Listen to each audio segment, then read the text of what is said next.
Okay, so you can see the PowerPoint. Okay, so we'll get started. Thank you for joining me.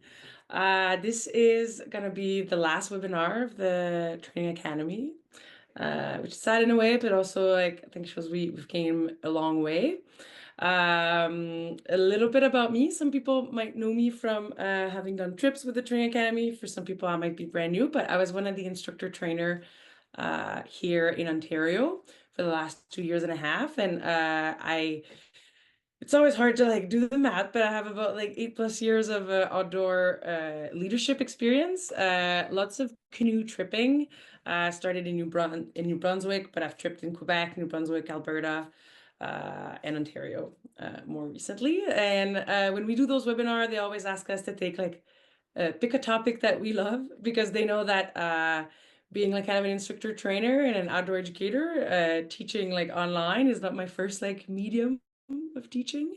But so I decided to pick route planning because that's one topic that I felt like people were asking a lot of question, and I feel like it can give people a great independence about it. I want to put a caveat that route, like canoe trip route planning, my goal today is not to give you like, I always say like in life, I want to get better at giving asking good questions and giving like answers. And I think route planning is a good example of that in a lot of ways because there's so many factors to take into account that you can't really give absolutes, but hopefully I give you tools and the right question to ask yourself in order to make the best decisions and create route plans that you feel comfortable with and that are like conducive to great experiences. Either like the way I'm seeing it is like either you're planning to do trips for yourself or you're planning to do trips with others. It There's a chance that it's a little Eastern centric in the sense. I think a lot of questions are like transferable to wherever you're canoe tripping around the world. Uh, but it could be a little Eastern centric sometimes in terms of my reference, just because I've been out east for a long time, and that's where I do most of my tripping. Um, if you have any question, you can like putting them in the Q&A. And then I'll try to see as I go, but it's a little hard to track all of it, but I'll open um, some question period too at one point. Um, yes, so the way I thought of dividing, and I'll set myself when I present in front of groups, I often just like set myself a time watch so I see the time go by because uh, sometimes I can talk a lot. Okay. So I divided kind of this session in three sections. The first one, kind of like the three steps of planning a route. The first one being like sourcing your information um, to be able to make all those decisions. The second phase being kind of the factors to consider when planning. And I like to see it about like the big decisions that you have to make in terms of the layout of your route.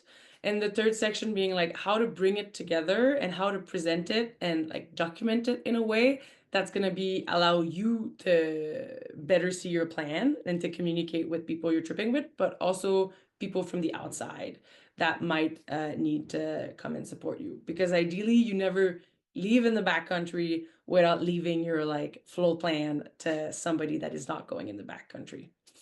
Uh, because if you ever need helps, you need the people to know where you go, where you went. Uh, okay, let's dive in. Well, I put that in there, but the first step before starting all that planning, it kind of comes with an idea. It comes with a curiosity. It comes with a desire. It comes with maybe you and a couple friends being like, oh, it would be nice to do a canoe trip next summer. And then you're kind of like, oh, like I've never went into Temagami. Temagami would be a great place to go and trip. So it kind of starts with this idea, and then that's when you start kind of digging a little further to find your route. And I kind of like identified three sources of information or three places you can source information from. First, in like people. After that, publish reference and stakeholding organization, and we'll go a little deeper in all of them. The first one, I say people. I think it's such a trove of information whenever I have the chance to have friends that have done canoe trips in an area or on a river or on the lake where I want to go. I love hearing like a firsthand account of somebody. And these are like all questions that you could be asking them. Like, what is the route they did? How long it took them? How did they felt within that route? Like, was it a trip where they felt rushed? Did they felt like, oh, they had so much free time? What was the feel of the landscape like? Um, any like mishap that might have happened? What maps, what like resource did they use to plan their trip? Um, and again, using people that you know in your circle that have done the tripping area is great when they also know you. And they can be like, and sometimes I get them to confirm, like, oh, do you think I could do this? I do this a lot with rivers. Like, do you think I could, like, I have the skills to do that river? And sometimes they're like, yeah, like, I think it's within your wheel, or oh, it might be a little bit on the limit of your skills level. Like you should plan like a lot of time to kind of like in case you need to, portage more or you have more time like making decisions. So having a first-hand account is always great, but the reason why we're here in a lot of ways in the training academy, like there's a lot of people that don't have access to a large like social network of canoe tripper. I feel like since I've been canoe tripping for so long, I ended up creating a large like social network of canoe tripper, but that's not always the case for people that start canoe tripping or just they live in the city and their friends are like into other things. Maybe they're like amazing at suggesting like the best brewery in Toronto, but not what route to do in Algonquin. So that's where you still can tap into like the people knowledge, but you use the people of the internet. And it's pretty wild out there how much information you can get. I found that trippers love sharing their trip report or their trip log, they're gonna call it. Um, and and this is like all great information. I love reading trip reports of people. And here I name a couple sources where you can find them. The big one, number one, is called My Canadian Canoe Route, CCR.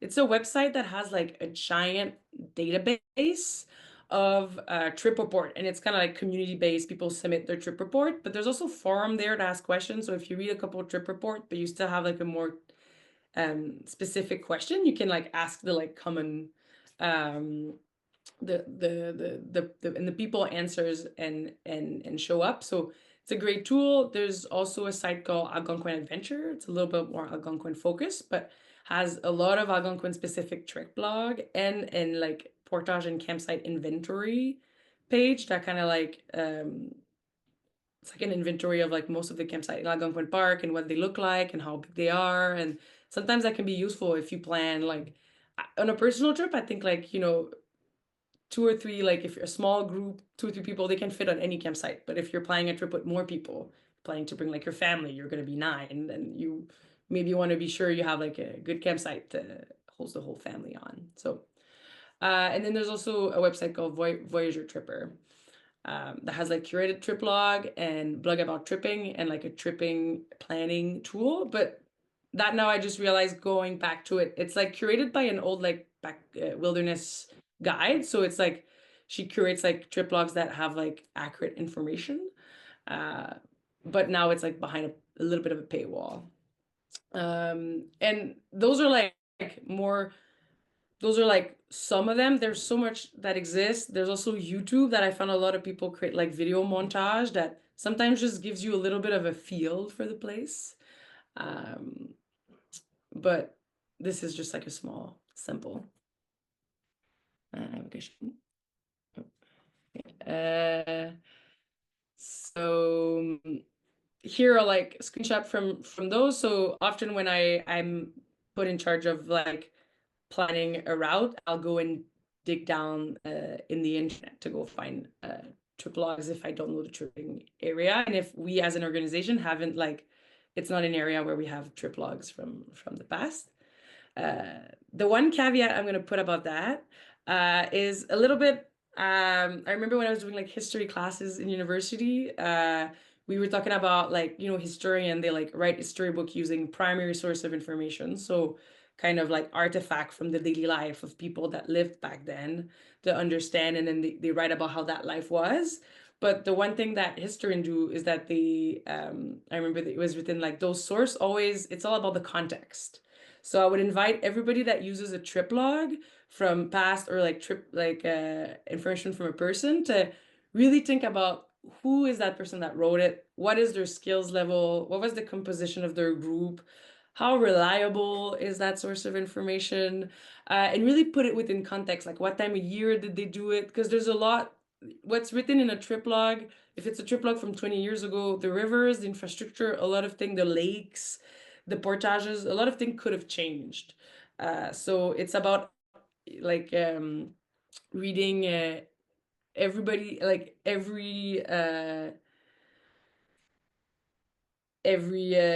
trip log with like a little bit of a caveat. I will always remember like I did the Spanish River for the first time this year, but like we were planning the year before, and one of the trip log we had was from my CCR, and it was like from, I'm sure they had a blast, but from what I sounded on the trip log, they looked like they were like pretty inebriated for a big part of the trip, and they kept being like, "Oh yeah, we ran through this, it was no problem." Like, "Oh, we maybe tipped a little bit, but we saved it," and like everything was kind of like.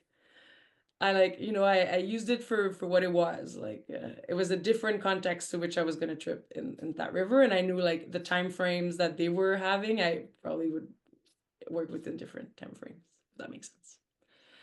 Um, yeah. So people, either your circles or on the internet.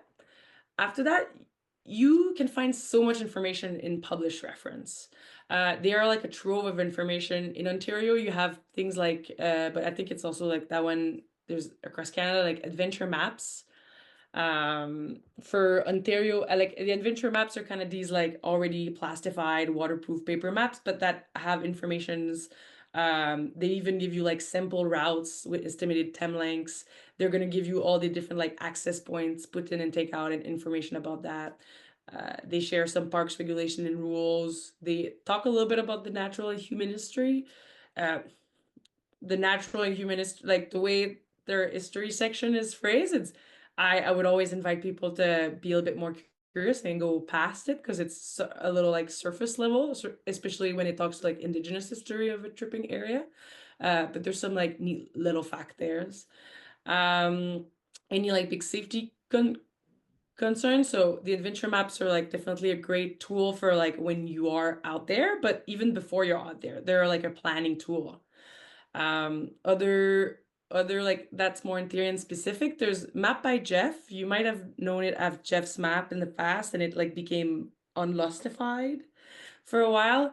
It looks it's like a very appreciated resources. The change in name is just because it changed in ownership and it came back to Jeff, which is like very much from my understanding, he's like a tripper and he does a great job at like making sure the maps are like he upstate them and they're known to be like more accurate and have like more neat little details on them.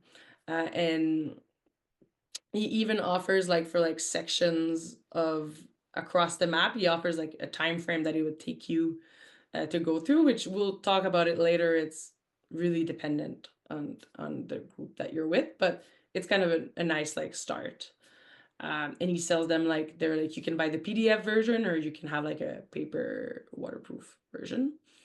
Another resource that I put in there, and again, I like it's gonna be emailed them with like hyperlinks of all of them for you, but it's a place called Cartes Plein Air, and it's like Quebec based thing, but they have maps like for Ontario, they have maps for like all over Canada, and it's this like topo maps that are annotated using a system.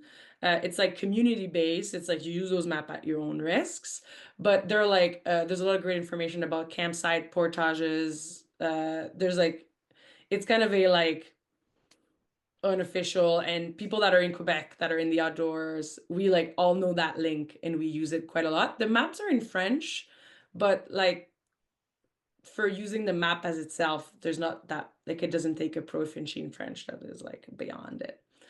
Um, there's and then for the last there's paddling maps that is like an online website that has like a repertoire of online maps, and there's the hap guides that are for people I know like Haps. He does a lot of river guides, and He goes like it's kind of his books are often like a combination of he does like a trip report of his trip when he ran the river, but he also has like map section with like he does like a lot of like river guides. So he has like he draws the rapids and say a description about the rapids.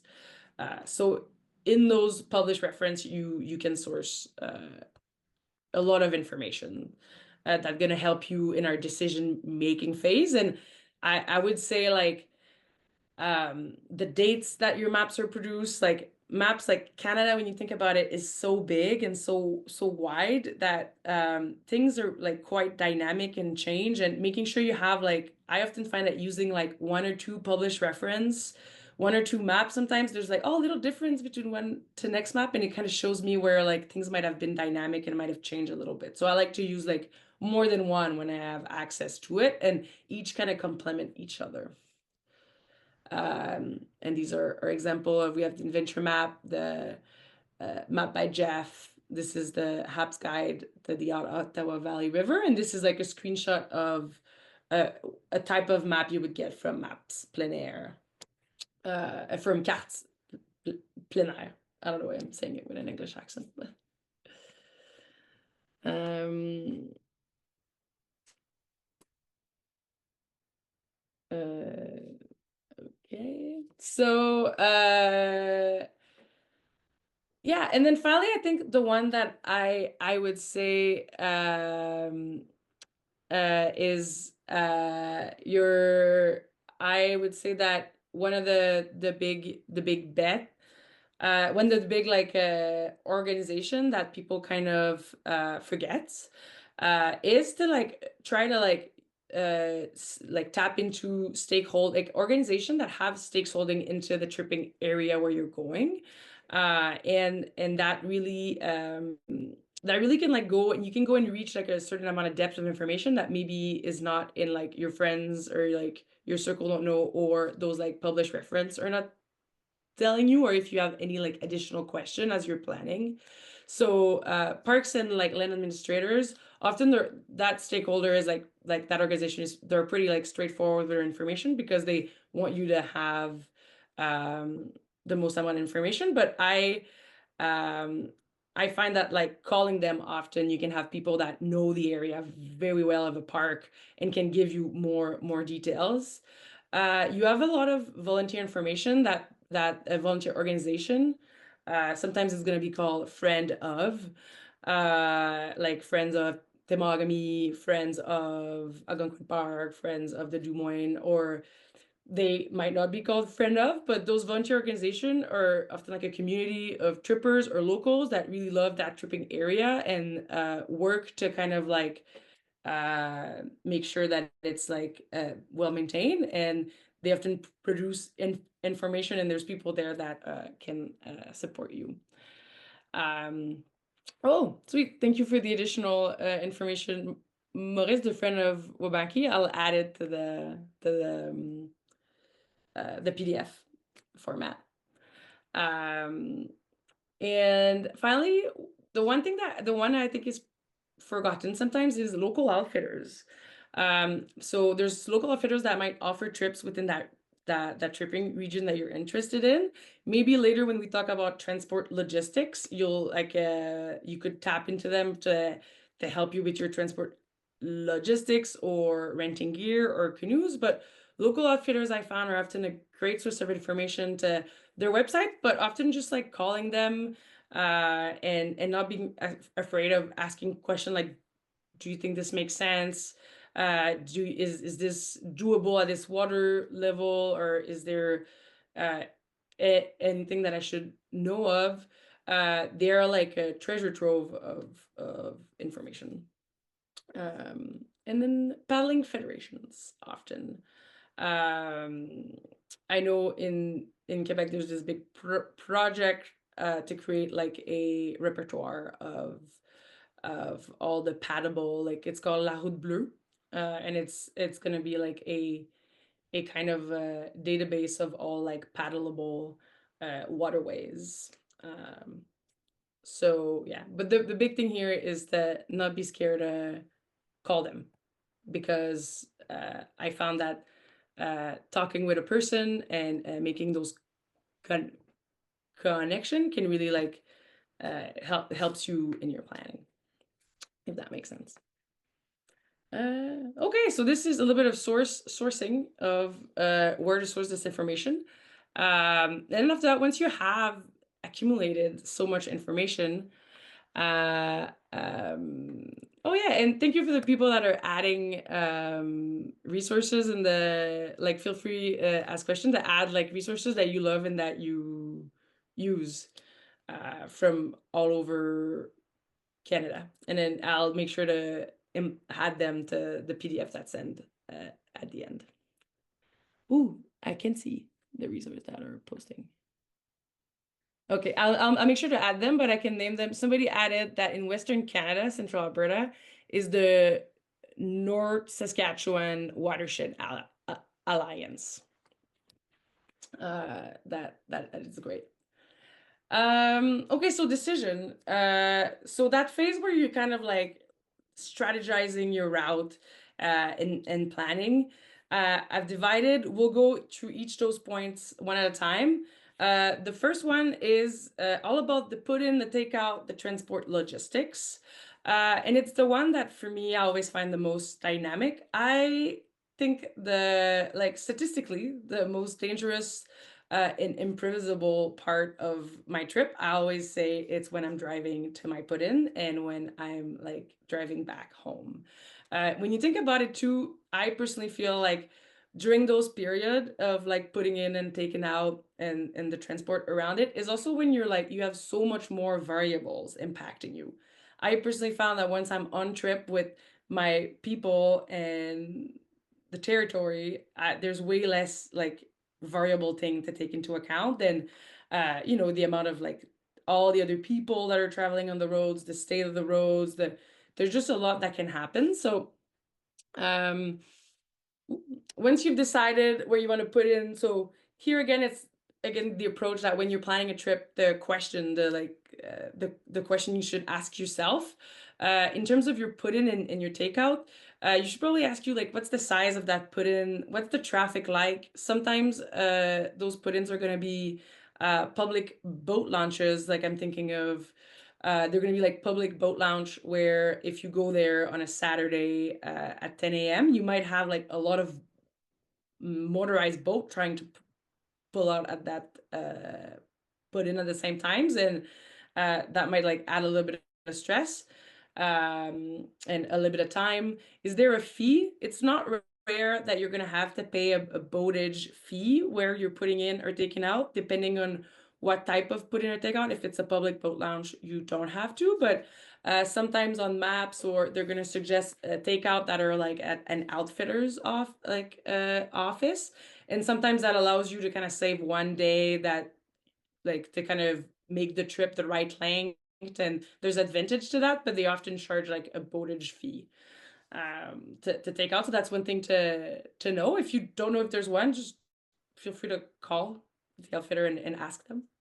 Um, if and then that's more related to like big groups, but if you are planning to go with like a bigger group and you need to have a trailer, or I know often like bigger buses to transport people, or um I'm saying that because in Ontario we use a lot of the yellow buses are being used in the summer a lot to like, so we are not the size of a bus type in terms of number of people, but sometimes we have to like make sure our bus can turn around where we're putting in. So those are all things to take into consideration for your put in and your takeout. Then after that, the roads. Some put in and takeouts are going to be right beside the roads, but some of them may include driving into a logging road. So is your car like, what is the state of that road? Is your car kind of the right car? Like we don't all drive those super high like Tacomas. So if you don't, it's always a bad surprise to start having to drive on a logging road that you didn't know you're gonna have to. So making sure what's the road like. Sometimes they're like old logging roads, so for a couple of years they might have been like in good qualities, but in the spring it's not rare that those roads wash out, and if they're not used by the lumber company anymore, they're not getting like updated, they're not getting like refurbished. So that's one of the type of information that I found like local outfitter are really great with helping me with to confirm, or my CCR, just like asking, has anybody driven down that road? And somebody can tell you, yes, last year we drove down it and it was in good condition. And then sometimes related to the road, you might end up having to drive for a certain amount of time being away from gas station, depending on how remote your trip is, if you're tripping like more up north. So it's not rare that we like to, I try to see map out gas station, and if there's a place, I know when you do the Mississinapi River, for example, you hit a town, and then from that point on, it's the last gas station you have for like 100K or something. So you have to either plan like having a gallon of gas, or just make sure you gas up at that place, because the driver has to like make it back after dropping us off. Um, so then after that, you have your transport logistic might look a little different. If you're planning a loop, what's great with a loop, if you only have one car and you're a small group, and is that you can park your car, you end where you start, so you can park your car, just to make sure you have the permits to park the car there, you have the permission to park it there. And then when you do a one way, it's also nice, but then there's the entire like kind of car shuttle. So you often need two cars to do that shuttle, to go put a car at the end, and make sure that at the end you're going to be able to, like, how long is that going to add to your first day logistics? And that kind of comes doing this math in terms of times and giving yourself good buffers, because you need to ask yourself, based on the route that you choose, what's the minimum distance you have to paddle on the first day? Because if where you put in the first available campsite is like 10Ks away, 15K away, you might want to, that might impact like when you depart, from where you depart. You might try to get closer to the put in, so that first day you can be like bright and early, because often, from my knowing of first days on the river, we often arrive there later, or like on lakes later than we want, and often in the afternoon there's more wind. And it's the first day, so we're kind of like figuring out our things, and that's true for like I find like experienced tripper, people that are newer. Like, I feel like it's the first time for that trip that all that gear and all that people are together, so we're kind of like figuring out our things. So it's nice to give yourself like nice buffers. Same for at the end on your last day on the trip, like where can you close, do you need to camp close to the takeout? Do you have like, here, like, I think what's important is like, do you have big deadlines, like bringing back canoes that you rented, or if you're with a group, and you have like, if you're with like a trip group, and like I'm thinking like a youth group, then the parents, there's probably a drop-off time for the participants, so you don't have like much wiggle room. You can't be like 10 hour late. If you're on a personal trip and it's just you, and it doesn't matter, then you have a little bit more wiggle room. But any questions around kind of transport logistics? And here I put before we move on transport, cars, like I kind of like made it car heavy, but cars are not the only ways that you can like do your transport logistics. um if you're worried about the state of the roads, or like what the roads are going to do to your car, or you have the outfitters, they often offer shuttle service and gear rental. So not only you're like encouraging like a local company, but you're making your shuttle logistics way easier by using a local outfitter. And like they know the road, they won't get lost in the back roads, and um, they're set. Because sometimes Google Map doesn't work as well if you start doing like more remote trips. Then there's water taxis. I know like lakes like Opiongo, but under Georgian Bay and Temagami, there's some places that people um, get their transport logistics with a water taxi. You can see they can put the boat on the top, and they either, it helps you clear like a big lake that you didn't want to go through, and then you focus on the part of the route that you wanted to do more. Um, or if I've heard of people that they have to use it because of wind condition. And then there's train and float planes. Often on maps, you'll see there's like a little logo that says like, oh, that lake is floatplane access, because not all lake can accept a floatplane getting um, landed. Like floatplanes need a certain amount of width and depth.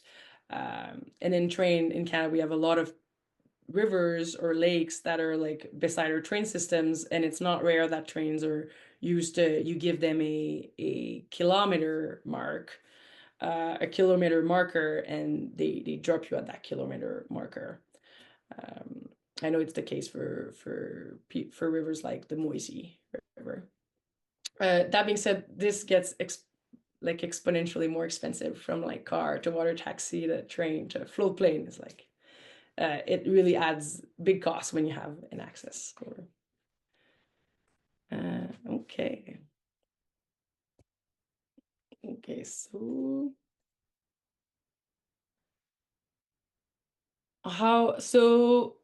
somebody just asked, how do you organize train? Well, you have to book your train tickets. But apart from that, if I talk for personal experience, the train service that I used when I did the Moise River, where I get dropped off, we were accessing the river through trains.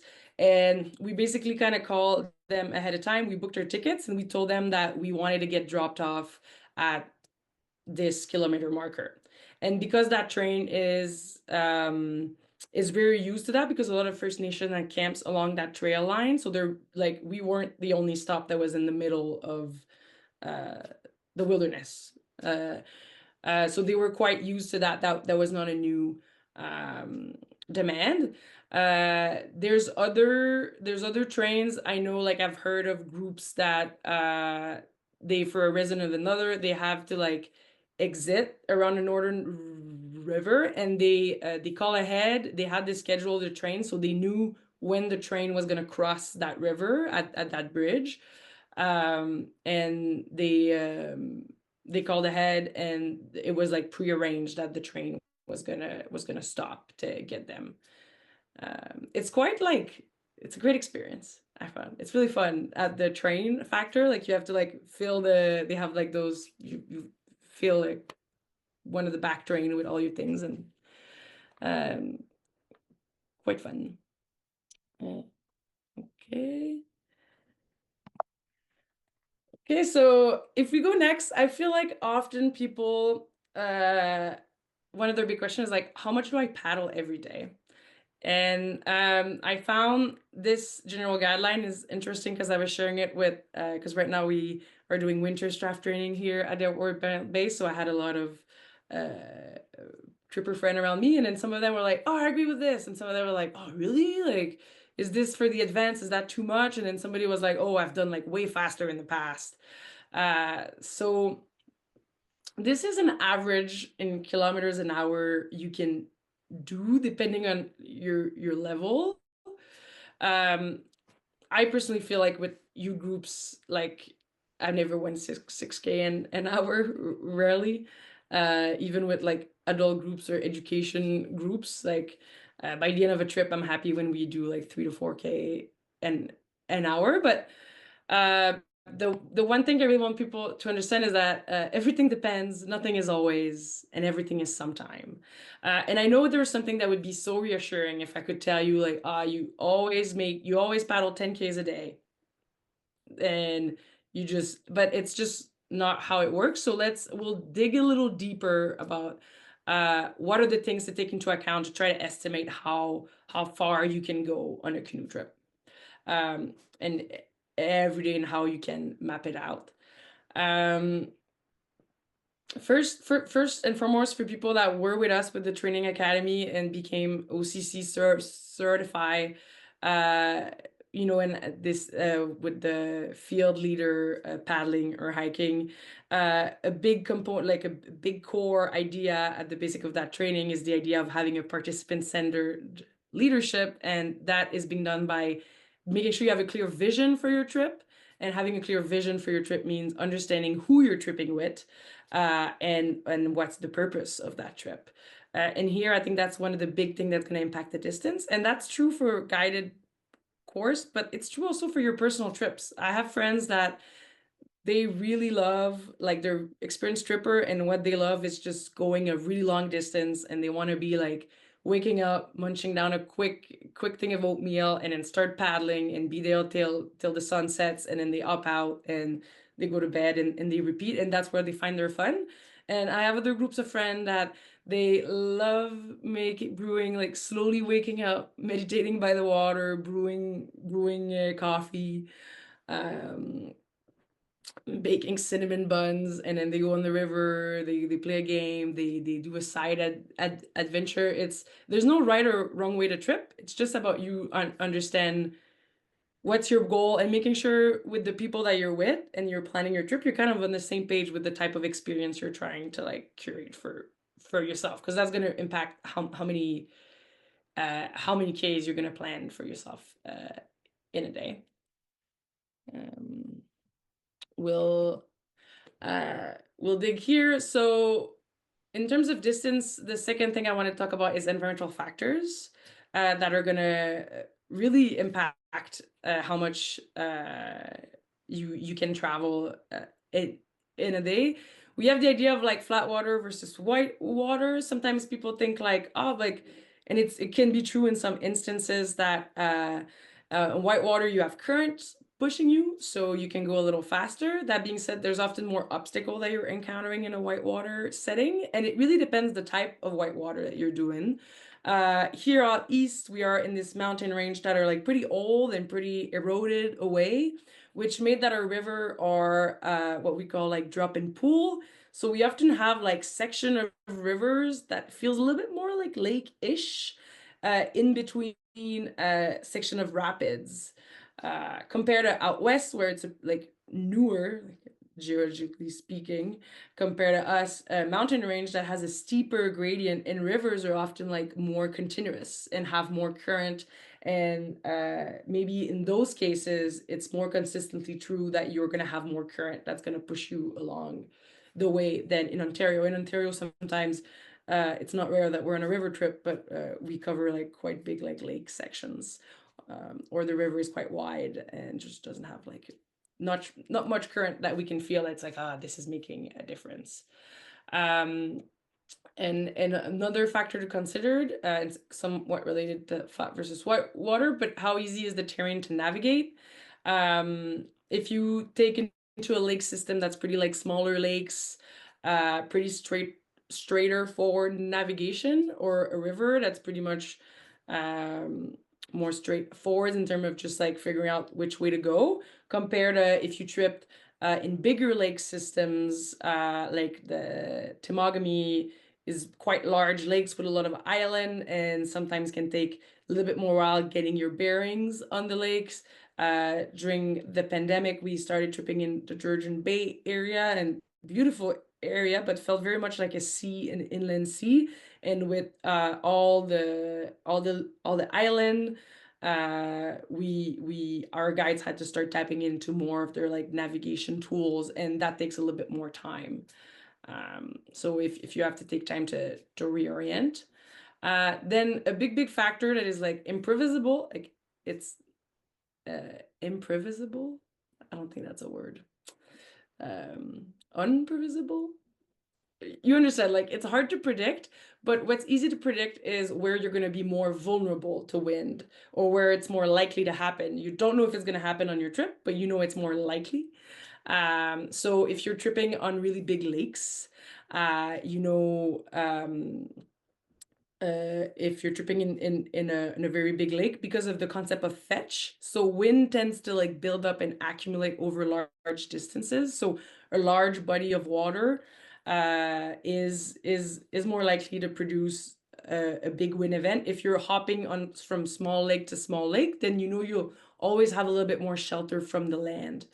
Um, One thing here I wanted to add, the direction of travels. So this is an example from a route that we do a lot in the north part of Algonquin Park, which we go from Kiosk to Round, or Round to Kiosk. We do it about in 7 days. But the logic between direction and travel and Wind is because of, and I won't dig too deep into it because I feel like it's one science concept that sometimes give headaches. But if somebody have ever heard of the Coriolis effect, which is related to how the rotation of the Earth and where we are in North America, we basically have our trade winds. You might have heard that expression, are the westerlies. So our big wind patterns and weather patterns most often, not always, come from the west. So here, if you take that itinerary, the north is up, like the map is oriented. The map is up, the north is up. Then when we do it from kayaks to round, we people feel like the trip is in general way tighter than when we do it the opposite way because they that general direction of travel is more westward, and more often than not, they end up with headwinds in the North Sea lakes, and since the lakes are decently big, it creates some hardship. So they would prefer us when we book around the kayak route. Both are doable. It's just about understanding that like if I plan on those really big lake that are like westward, if I plan to go, then maybe I give myself a little bit more wiggle room. There's no like right and wrong, but it's about being aware of those factors. For us, the big reason why we end up choosing to do it from kayaks to round is just that if we do it from round to kayaks, the first day involved 3Ks of paddling and 3 portages. And because of our transport logistics with like external factors, we often can't be on the water before like 2 or 3 o'clock. And that first day is just not conducive to happy campers. So that's why we do it the other way. But we do it against the headwinds. And sometimes it works. Like it always works, but sometimes it's a little bit more like harder than other. We do like that route too because it's like away from Highway 60 a little bit, and there's like a good like portage to paddling ratio.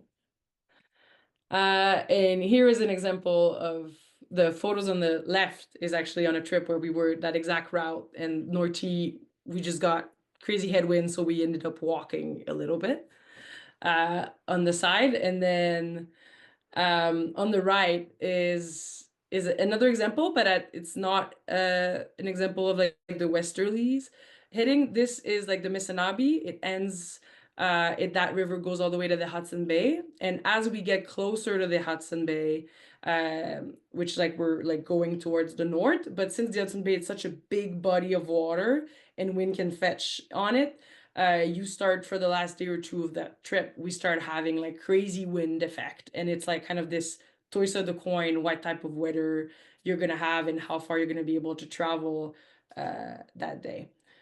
And at that time, there's a deeper channel that we could have walked, but it was like so wind heavy that the participant decided that we were gonna like walk the boat in like a shallower part, which got more shallow than we envisioned because there's also the tide. So a lot of dynamic factor. But we'll talk later about how we can take those factors into account by like also building a little bit of flexibility and fail-proofness to our planning in a way like that. We always have options. And then through wind, another thing to consider is the type of boats you're going to be paddling. In general, the flatter the profile of your boat, the more kind of friction you have then in the water, and the less tendency it has to turn uh, on you against the wind. If you think about it like a boat that's more banana shaped, the wind can push your bow around. And then also at the bottom, if you have boats that have more of a V shape and have more like of that line, that also is a feature that helps, like is a flat water design that helps you track over a long distance. Um, it helps you track against the wind easier. That being said, sometimes just because the boat you were able to get might not have the most like windproof feature, or you might have decided to paddle a boat with more rocker and not that like fin at the bottom because you're paddling on a river. And the reason why that design is made is more for rivers. It's more maneuverable in rapids.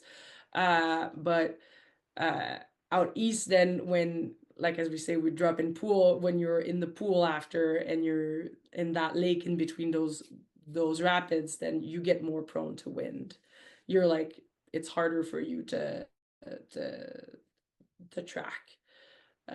So the boat that you're gonna have is gonna impact. I often get people that are like great paddlers and then they just change the boat and then they start zigzagging. It takes them a little bit, and the more energy you're correcting the boat to stay straight, the less energy you have to go forward. And then finally, in environmental factors to take into account for like how much distance you want to plan every day. You have like your daylight window, so the season you're gonna do it. It's quite a big difference, I think, like between you can have up to like 3, 4 hours difference in like light of day. So when you do trips, for me, I like the biggest striking difference is any fall trips. I often plan slightly less distance because I personally despise having to do too many things in the dark. I don't want to be paddling in the dark that much, but it's also just like setting camps, setting down camps. If I can avoid being in the dark, I do. So my days are often a little shorter. And I often have to do more things to manage like cold and wetness, and because it's more of the shoulder season. There's also water levels are gonna change a lot through the seasons, and especially if you start like looking into doing trips into late summer, um, and when the water levels are quite low, that might like impact like sometimes the portages end up being longer. There's lots of things that could like change your distance. Um, Also in terms of like planning your distance, like I was saying, like flat or whitewater, we encounter portages. Portages are going to vary immensely. The only like general guideline that I give people, and that one could be like, again, things are very variable, but I found that when you have a group, like guide or just a certain amount of like I don't know, 3 boats, 6 people, the minimum. Always plan like a 30, 45 minute window per portages, like minimum. Sometimes having like if you have like I would rather have one long portage than 6 little ones. Because portaging, it's yes about like the distance traveling and walking that distance of the portage, but the loading and the unloading and just the transition that you created. You have everybody outside of the boats. People are gonna go to the bathroom. People are gonna eat snacks. People, it's just a transition period. So, and then after that, how long it's gonna take you to do the portage itself? That is really hard to give a number because it's gonna depend on so many things. I will say though, at any time you're gonna end up seeing a portage trail that is written that is it's unmaintained or like not really maintained. That's something like it's going to be very lengthy to do. Uh, we take for granted how easy it is when we have like a nice clear trail. Sometimes also there's parks that are called like discontinued park, or they're just like not non-operational parks. That means they stop doing any maintenance. So you can expect like trees falling over sometimes over the trail. It's a fun adventure by all means. Like I don't not do a trip because I do that, but it like lights a little light to me that oh maybe the portages are going to be a little longer because if you think you have a canoe on your back and you start hitting a bunch of like obstacle along the way, it takes a little bit more time to maneuver around them. The quality of the put-in and the takeout makes a big difference. If you trip in some terrain area, like for example, like Temagami, I love it because of its nice like rock shield. But often sometimes like the takeout of a portage is gonna end up being on that like rocky slope that when wet is pretty slippery compared to like the Lenoir River that has like nice beaches, it feels like everywhere. So that those are all information that you often get reading the trip logs. Oh, like that put in that takeout was very very difficult. We had to do all of this. It took us like 2 hours, and you know that that day maybe you're planning a little bit less distance, even if that portage on paper looks a lot like other portages. You know that it has a little bit this added complexity that you're planning a little bit more wiggle room around. And also just your gear, how you decide to pack yourself. Um, People that are able to do like the portages in one go, that like saves you a lot of time because from after that it's pretty exponential. If you have like you always do the math before like you should be able to do the math before you leave. Like how many go is gonna take us to bring all of our stuff on the other side. And each go you add like two way because you have to come back and go and come back and go. So that makes a big difference. It like exponentially starts making your portages longer. Um, and I know for people that have done trips well or bound for the training academy, we use pretty heavy boats. And you might have like that might have been a big challenge of your trip. But there is amazing lightweight boats out there. The reason why we don't use them is because we don't believe that we can care for them with our groups and the intensity that we put on them. But there's some lightweight boats out there that I feel like are like hats. Yeah, these are example on the left. You can see how maps show you how well maintained it's going to be. Sometimes that's something to take into account. In the middle, that's on the Lenoir River. There's a takeout that they put in at the end of a portage that is so steep that we had to do like this whole system to lower the boat down because it was so that took like a lot of time. And it was like we knew that was gonna happen. We had like planned that day. But it took even more time. That portage took even more time than we had estimated, and that day was even longer. We made it on the other side, but if I were to redo the layout of that trip, I would definitely take that into account. I would allow more wiggle room for that one because it was beyond steep. Fun adventure still. And then on the right, it's an image of a portage that um, is like on the water divide line between Newfoundland and Quebec. And so it is this really marshy, and the marsh was like this swampy, and it took a long time to get me out. I was like sinking up to my hips. I thought I was gonna stay there. But from that point on, after that, being able to travel on that really like uneven surface, it took us longer. In rapids, like this is not a water course, but if you ever plan a river, what I say about rapids in terms of planning route is you need time. Slow is smooth and smooth is fast. And often I feel like rivers, you end up doing uh, less kilometers in my day when there's rapids, even if when you're in the rapid, it goes really fast. But being able to get off your boat, to scout the rapid, to take the time to make a decision that everybody in your group is comfortable with, and then to implement the strategy to go down. Maybe you're gonna go one at a time, or maybe you're gonna portage the stuff, but run the boats. There's like so many different ways. But when you plan for a route first, you should have the experience and the skill level to be able to make those decisions, or have people that have that skill level. If you don't, then there's like great guided offers. But I found that on rapids, when you start being crunched for time, that's when poor decision making start happening, and that's when you start like having accidents. So you can avoid being crunched for time a lot of the time if you plan yourself enough. And often when you read trip logs, it can look a little like deceiving because often the trip logs sometimes they've done that river like a couple time.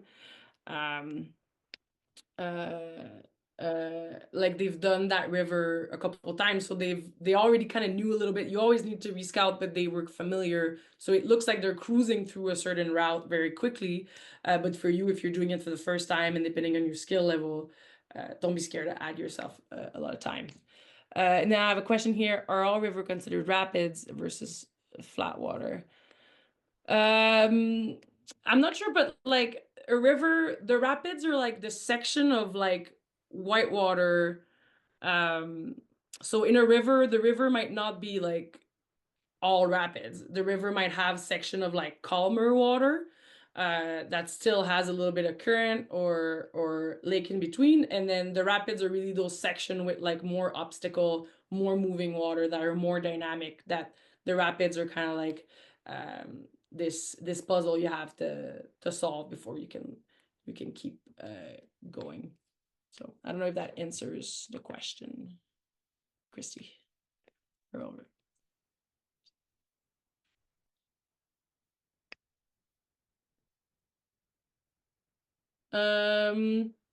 Okay, time is flying, but um, Oh, so okay, the question is, so there's will always be rapid in a river system.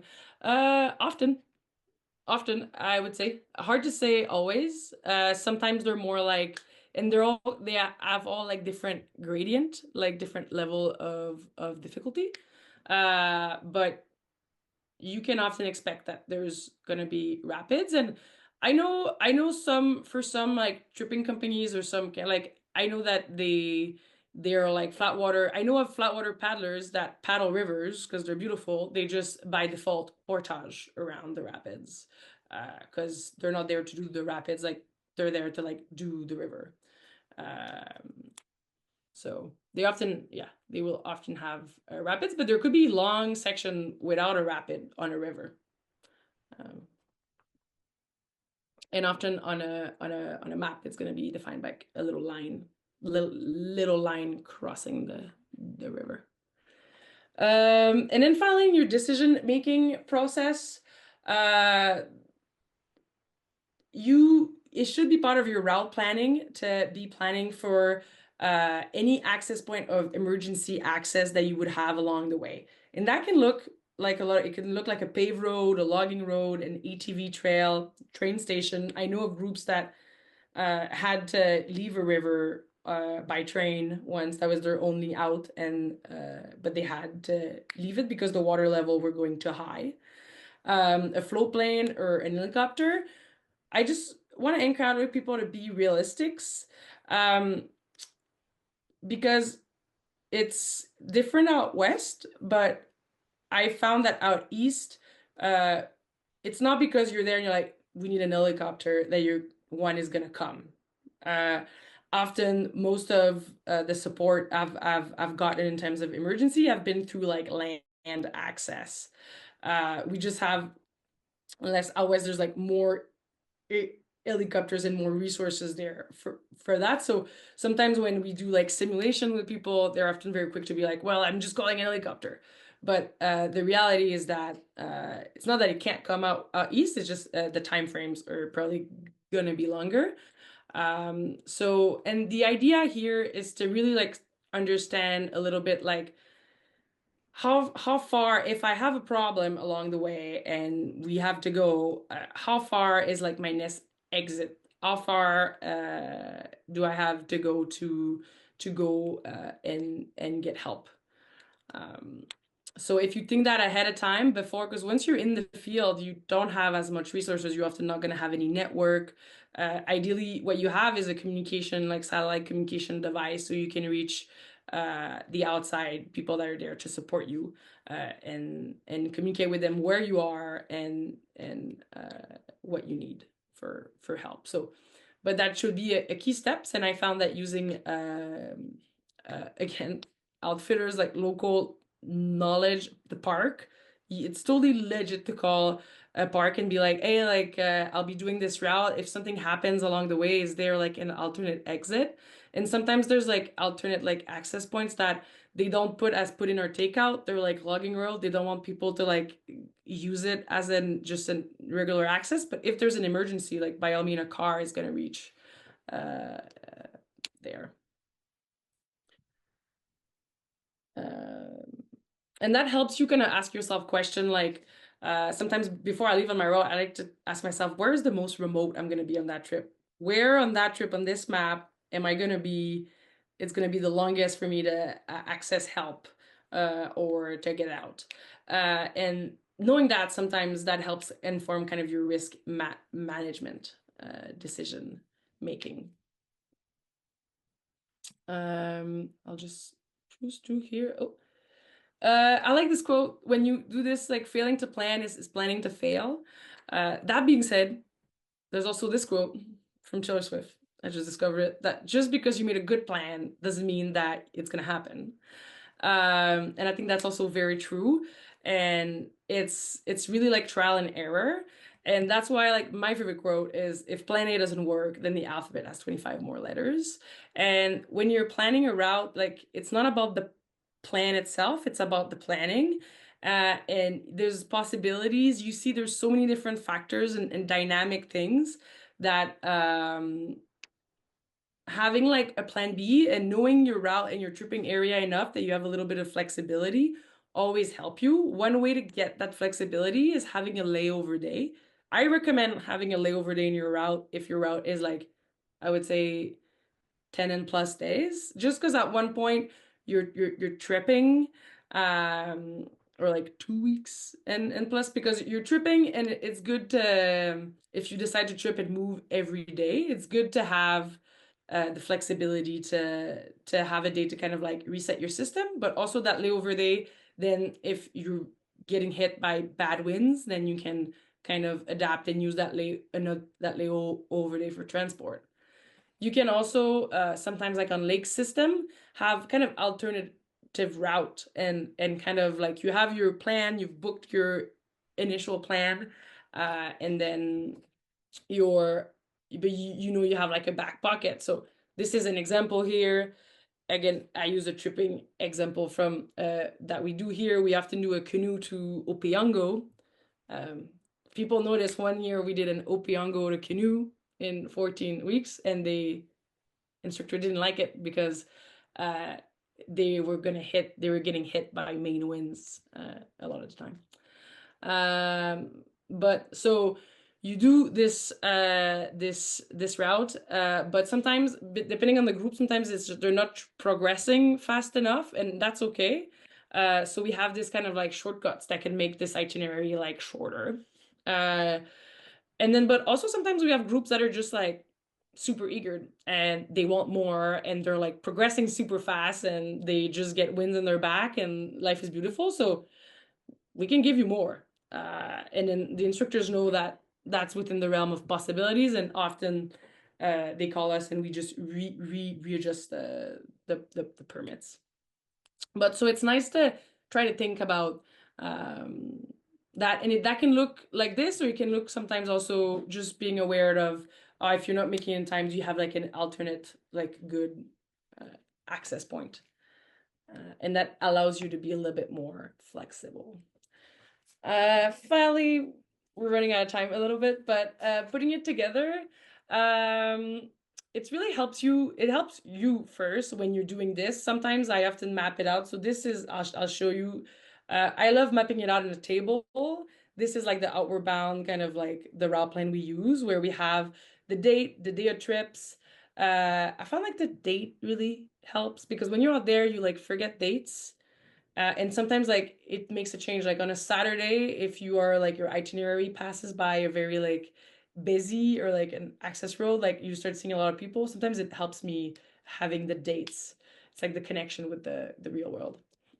Because when you're on trip, you often think more on days. Your start location, your end location for that day, the distance. I always put like the distance I paddle and the distance I portage. And then what's the evacuation point or the access point? The closest one you would use on that day if something would be to happen on that day. And then the other boxes for comments. And sometimes we put who's on call, but you can put like what are the rapids you're going to encounter that day, or what are the portages you're going to encounter that day, or if there's any like features you're going to encounter that day, like a nice hike that you could go and do, a waterfall you can go and visit.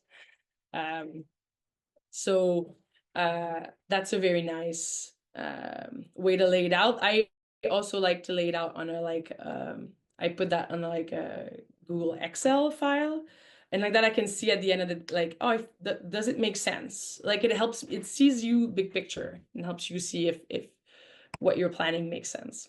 And then I have 2 minutes, but one thing I wanted to show is another way to put it together is Caltopo. Caltopo is like a mapping software. Don't know where it went. Okay, sorry. So what Caltopo does, okay, can people see this? The map. So Caltopo is a mapping software that is free.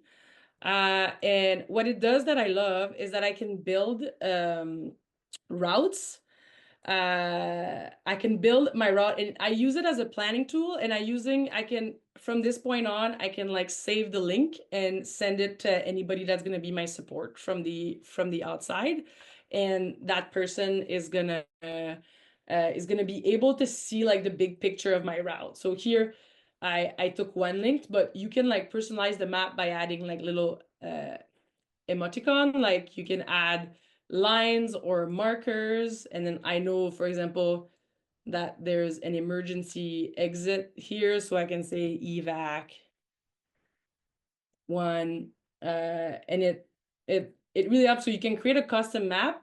One thing that I like is that this is like you can access different map layers. So you can even use a map layer that is a scan topo map layer. So topo maps, you often like if you just buy a topo map, they often don't fall within the always the you often have to like you have like a big map just because you need that little corner of the map.